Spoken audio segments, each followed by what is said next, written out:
Paz de Cristo a todos, aqui é o pastor Cláudio e hoje para dar sequência à nossa série de reflexões em torno da vida de Sansão.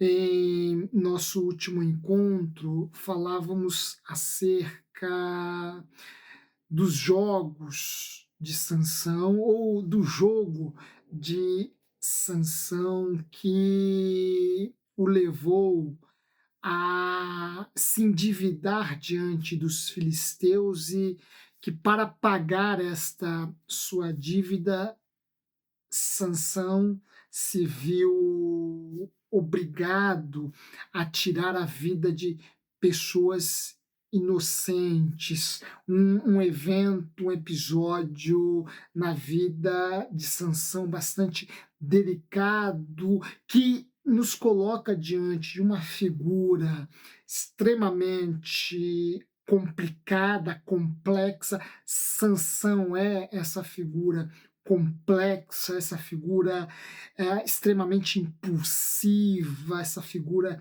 que age movida por paixões, que não mensura as consequências de seus atos, que tem uma compreensão bastante imediatista acerca das coisas. Sansão é uma grande força, é uma força física e é uma força volitiva, é uma força passional mesmo. As paixões dominam Sansão, os impulsos dominam Sansão e ele, Sansão, não tem controle sobre isso. Ora, quem conhece a história de Sansão já pôde antecipar as consequências que esta vida marcada por atitudes extremamente impulsivas vai acarretar em termos de consequência. Nós já sabemos, quem conhece a história de Sansão, já conhece o desfecho desses seus descaminhos.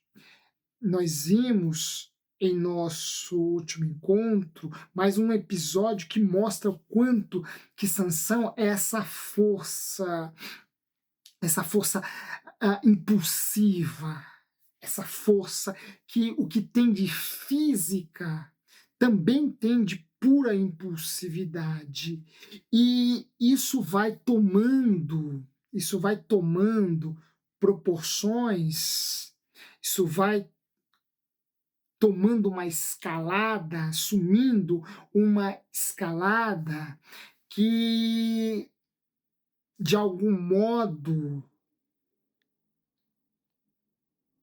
terá consequências fatídicas sobre a vida dessa personagem. Ora, Sansão, no episódio anterior, tira a vida de 30 filisteus. Agora, Sansão vai se abater, vai se lançar sobre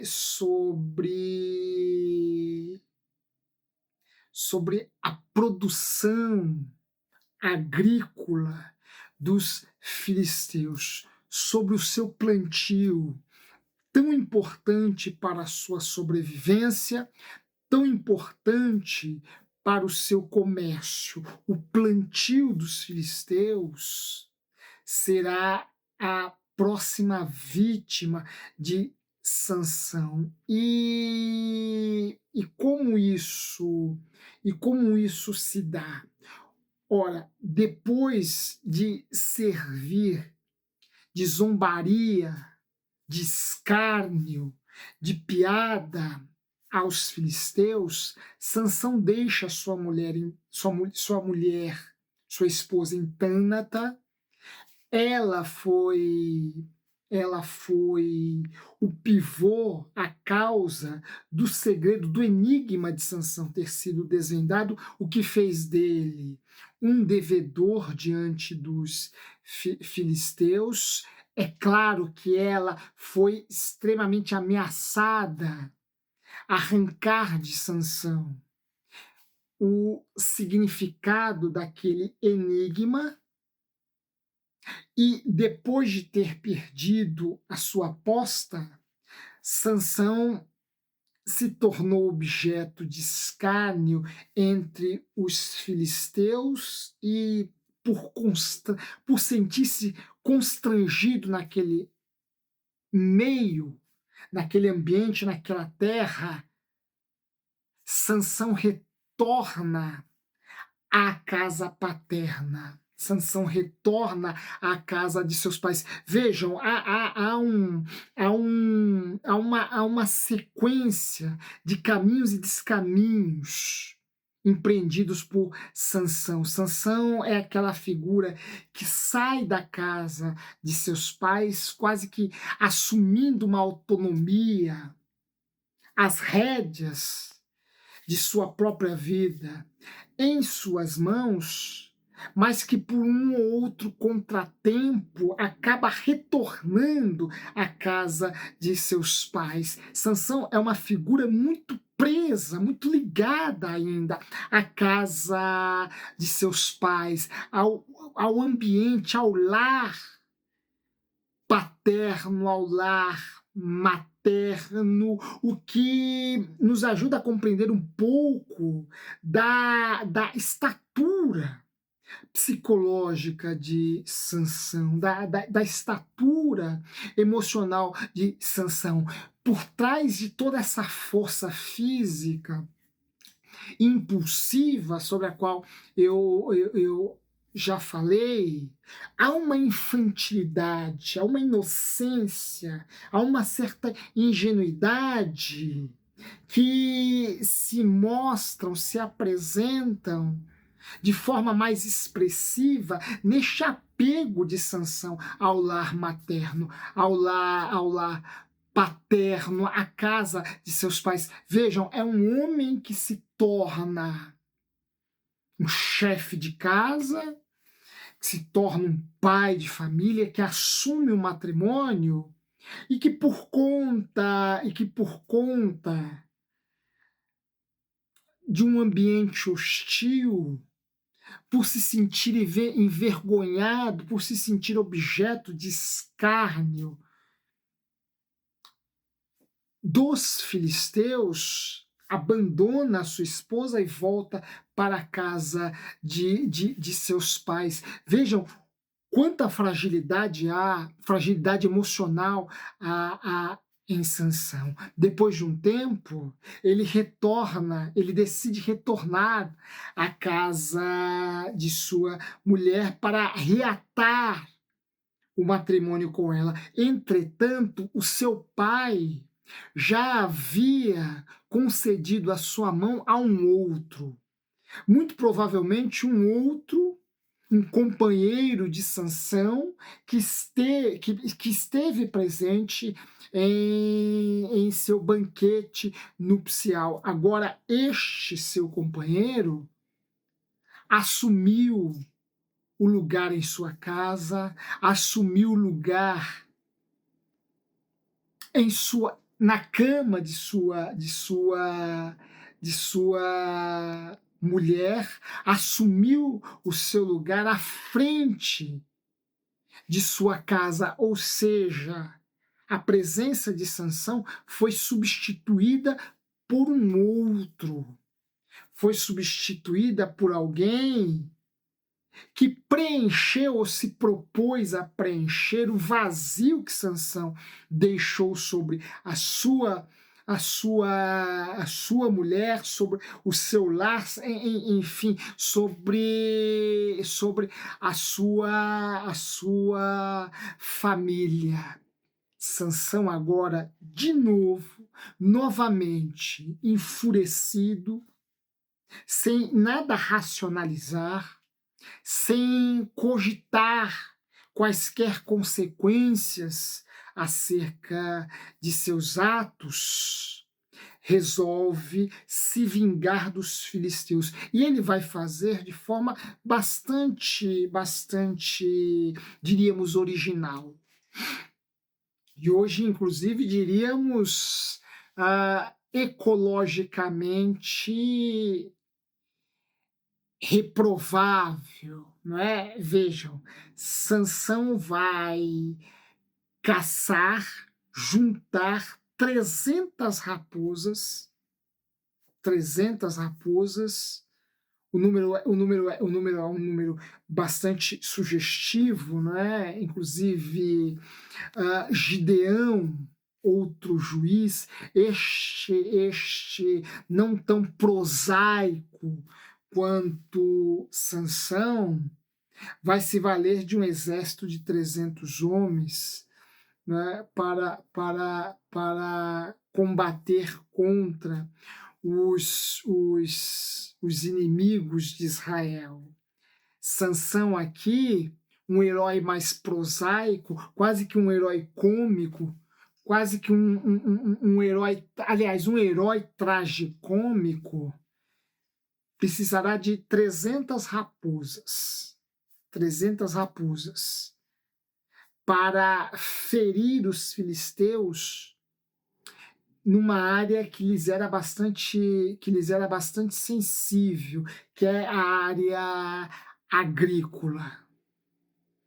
Sansão vai juntar essas 300 raposas, vai amarrá-la aos pares. O texto deixa subentendido que elas serão atadas aos pares, uma na cauda da outra, serão atadas aos pares pelas caudas. No meio de suas caudas, no meio da atadura, Sansão vai colocar tochas, incendiar essas tochas e soltar essas raposas sobre o plantio dos filisteus, sobre o cultivo dos filisteus. E aí o estrago já podemos antever. Toda uma safra incinerada, perdida, e um prejuízo muito grande a estes filisteus. Bem, por vingança, para retalhar Sansão, os filisteus então incinerarão, queimarão vivos sua mulher e o pai desta, sua mulher e sua antiga mulher e seu antigo sogro. Vejam, vejam o quanto que os atos de Sansão, impensados, impulsivos, feitos de forma imediatista, acarretarão consequências sobre inocentes.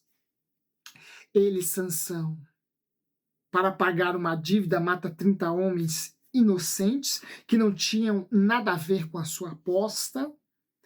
Ele, Sansão, para ir à forra, para lavar, por assim dizer, a sua honra, se lança sobre o plantio dos filisteus, causando-lhes um prejuízo que culminará na morte de sua inocente mulher e de seu inocente sogro. Eles não tinham nada com esta ação de Sansão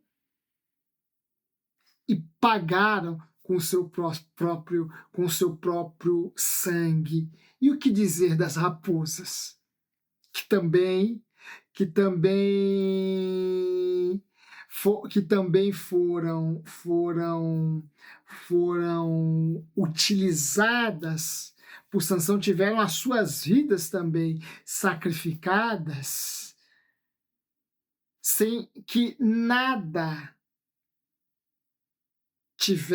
sem que nenhuma relação tivessem com os descaminhos de Sansão. Ora, por aí nós podemos novamente mensurar o quanto que Sansão foi construindo a sua trajetória, foi construindo o seu caminho a partir de atitudes impulsivas, impensadas, atitudes irracionais, atitudes passionais, e que culminarão com a morte de tantas pessoas inocentes. E mesmo assim, Sansão estava construindo um caminho de libertação em Israel, ou para Israel. Ele é tido como um herói de Israel, ele é tido como um libertador de Israel, ele é tido como alguém que vai promover a Israel um estado de paz diante dos filisteus, por meio, insisto, por meio dos caminhos mais, diríamos hoje, reprováveis. E aqui é alguém que tem a cabeça de um homem do século XXI, que está julgando, por assim dizer, as ações de uma figura que viveu séculos antes de Cristo. E mais ainda,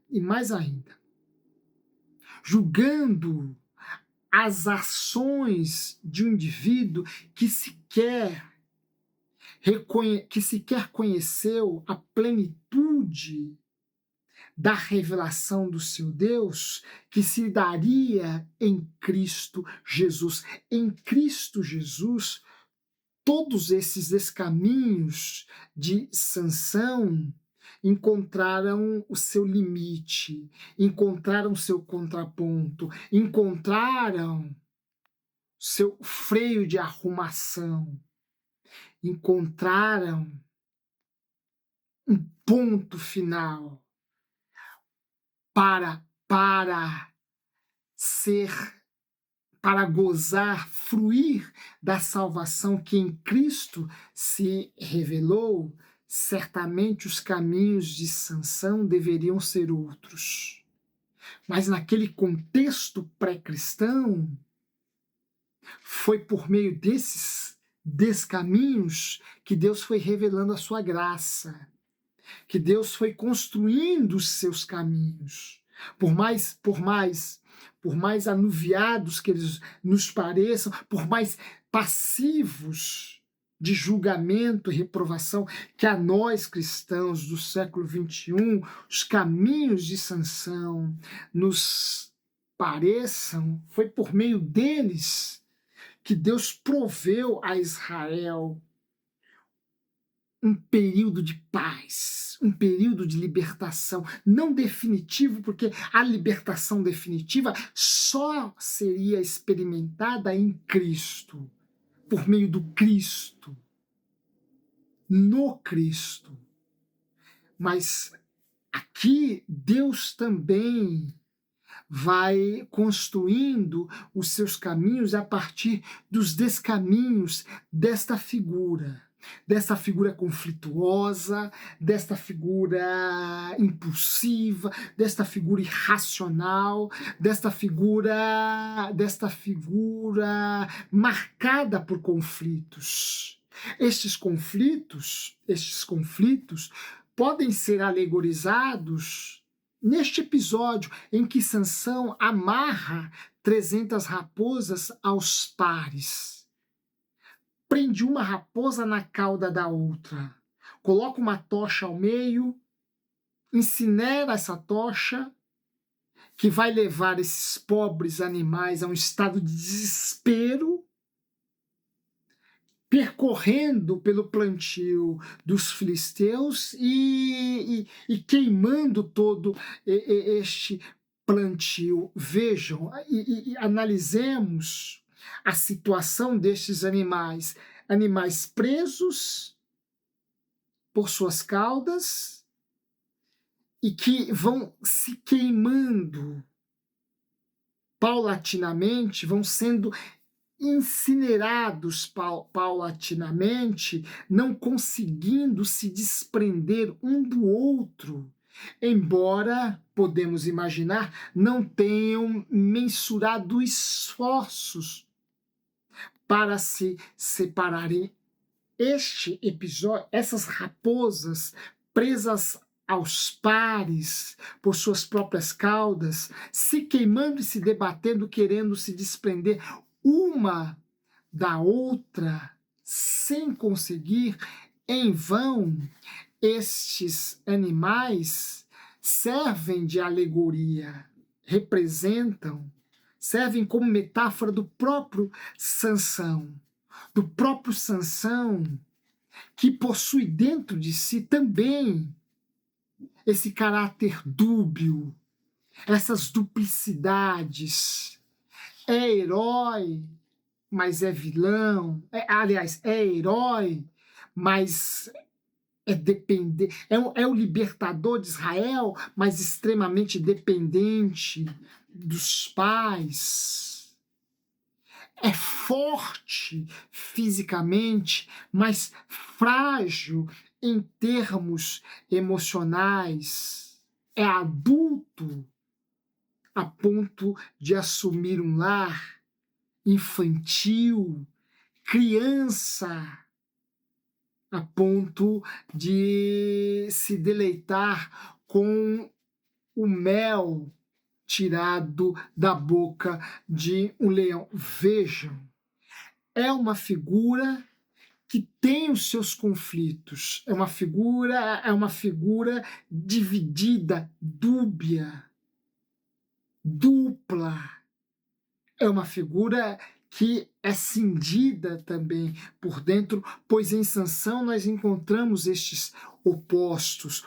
E aqui, sejamos justos, opostos que também nos marcam de alguma forma, que também são traços presentes em nós, opostos estes sobre os quais Paulo vai discorrer no capítulo 7 da carta aos Romanos. Lá o Paulo, cristão convertido, luta, o Paulo nascido do alto, o novo Paulo luta com o velho Paulo, luta com aquele Paulo que ainda existe nele e que não lhe permite realizar como queria o bem que desejava fazer. Aquele Paulo que, uma vez nascido de novo, tem consciência plena do pecado, mas não consegue se desprender dele, porque o velho Paulo ainda habita nele. Ora, esse duplo constituído pelo novo homem nascido em Cristo, mas pelo velho que ainda habita em todos nós, este duplo também é uma marca que nos afeta, também é um traço que nos persegue, também é uma característica que gera em nós certos conflitos, certa angústia, que pode, inclusive, conduzir-nos a alguns disparates. Por que não? Nós somos marcados por este duplo. Nós somos também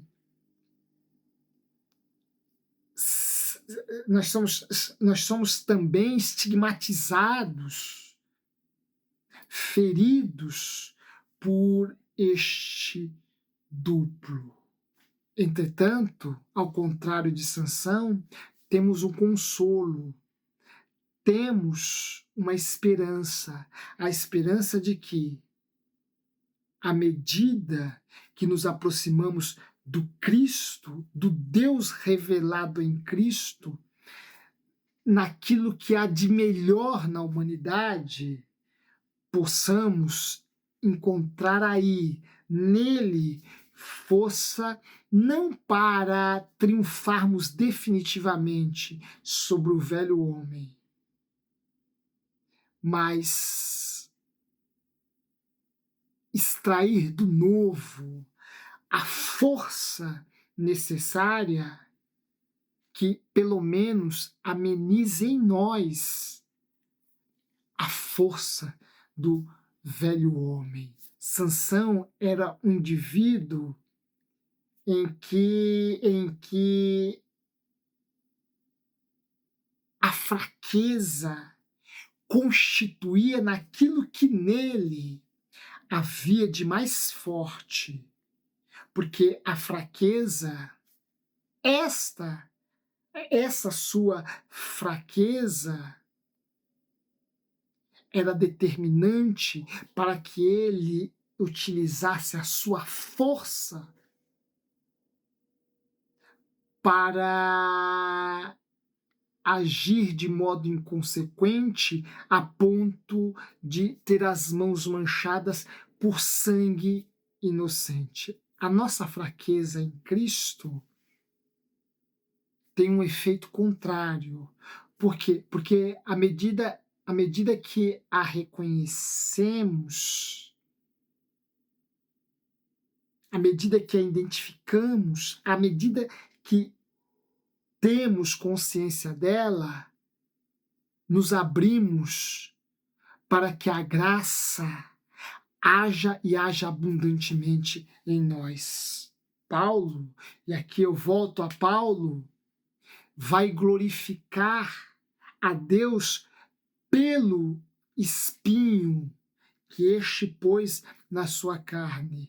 Porque depois de muito se debater contra esse espinho, ele vai compreender por meio do Cristo, por meio do Espírito de Deus, de que a graça se aperfeiçoa nas fraquezas. Daí Paulo, se gloriar de suas fraquezas, porque elas se constituiriam ou se constituíram no verdadeiro caminho para que a glória de Deus fosse manifestada, fosse revelada como deveria ser sobre a vida de Paulo. Somos, repito, marcados por este duplo, por esta conjugação entre o novo e o velho homem. E saibamos identificar a ambos e pedir sempre, e nos abrir sempre, e nos aproximar sempre do Cristo, a fim de que a consciência que temos dele, o conhecimento que temos dele, nos ajude a superar o velho homem. Ainda que não de forma definitiva, pois nós só o superaremos na glória, mas de tal modo que ele não seja tão forte em nossas vidas como foi na vida de Sansão. Que Deus abençoe a todos em Cristo Jesus. Em breve retornaremos aqui, já para irmos para os nossos últimos encontros acerca da vida de Sansão, mas ainda temos algumas, talvez mais uns 2 ou 3 episódios, uns 2 ou 3 vídeos, a gente conclua essa série de reflexões sobre Sansão. Ainda temos algumas coisas para falarmos sobre Sansão, e eu espero vocês aqui em nosso próximo encontro. Que Deus abençoe a todos vocês. Não se esqueçam de deixar aí o seu joinha se gostou dessa reflexão, e nos ajude se inscrevendo em nosso canal, divulgando esse espaço a outras pessoas, a fim de que possamos levar a um número cada vez maior as lições aqui promovidas, né, aqui apresentadas, as reflexões aqui pronunciadas. Que Deus abençoe a todos em Cristo Jesus.